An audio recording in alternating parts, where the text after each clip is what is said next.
मुख्यमंत्री माझी लाडकी बहीण योजनेचा लाभ घेत असलेल्या लाभार्थी महिला ज्यांनी आपली ई-केवायसी प्रक्रिया पूर्ण केलेली आहे आणि ज्या महिलांनी आपली ई-केवायसी प्रक्रिया पूर्ण केलेली नाही, अशा सर्व महिलांकरिता अतिशय महत्त्वपूर्ण माहिती आपण आजच्या व्हिडिओमध्ये पाहणार आहोत. तर पहा काय माहिती आहे.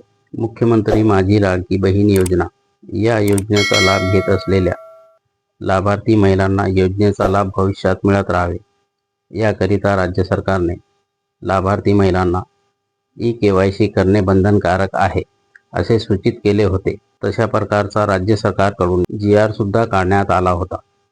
तर पहा, मुख्यमंत्री माझी लाडकी बहीण योजनेच्या लाभार्थी महिलांना ई-केवायसी करणे बंधनकारक आहे असे सूचित केलेले होते आणि लाभार्थी महिलांना ई-केवायसी करण्याविषयीचा राज्य सरकारकडून जी.आर. सुद्धा काढण्यात आलेला आहे आणि ई-केवायसी दिलेल्या मुदतीच्या आत लाभार्थी महिलांनी पूर्ण करावी अशा वेळोवेळी सूचना सुद्धा राज्य सरकारकडून दिल्या जात होत्या.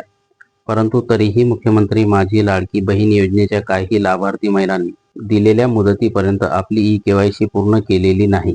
तर पहा, राज्य सरकारने मुख्यमंत्री माझी लाडकी बहीण योजनेच्या लाभार्थी महिलांना ई-केवायसी करण्याकरिता मुदत दिलेली होती.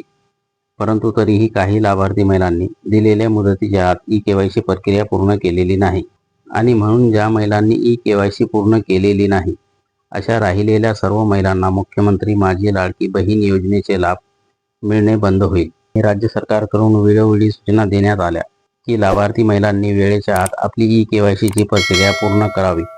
परंतु तरीही काही लाभार्थी महिलांनी दिलेल्या मुदतीमध्ये आपली ई-केवायसी प्रक्रिया पूर्ण केलेली नाही आणि म्हणून ज्या महिलांनी आपली ई-केवायसीची प्रक्रिया पूर्ण केलेली नाही, अशा महिलांना मुख्यमंत्री माझी लाडकी बहीण योजनेचे लाभ आता मात्र बंद होणार आहे. परंतु ज्या महिलांनी दिलेल्या मुदतीच्या आत आपली ई-केवायसीची प्रक्रिया पूर्ण केली आहे, यामधूनही काही महिलांना योजनेचे लाभ बंद होण्याची शक्यता आहे. याचे मुख्य कारण असे आहे की ज्या लाभार्थी महिलेच्या कुटुंबाचे वार्षिक उत्पन्न 2.5 लाख रुपयांपेक्षा जास्त आहे, अशा महिलांना योजनेचे लाभ मिळणार नाही.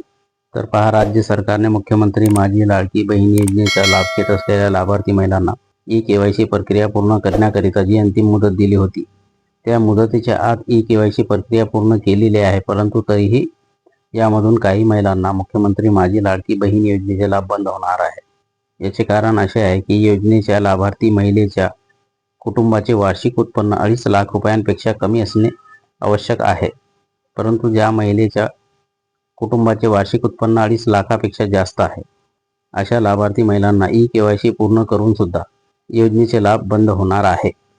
तर अशी ही महत्त्वपूर्ण माहिती आहे. जास्तीत जास्त महिलांपर्यंत ही माहिती पोहोचावी याकरिता व्हिडिओला शेअर करा आणि चॅनलला सबस्क्राईब करा, फॉलो करा, लाईक करा, कमेंट करा आणि व्हिडिओला जास्तीत जास्त शेअर करा.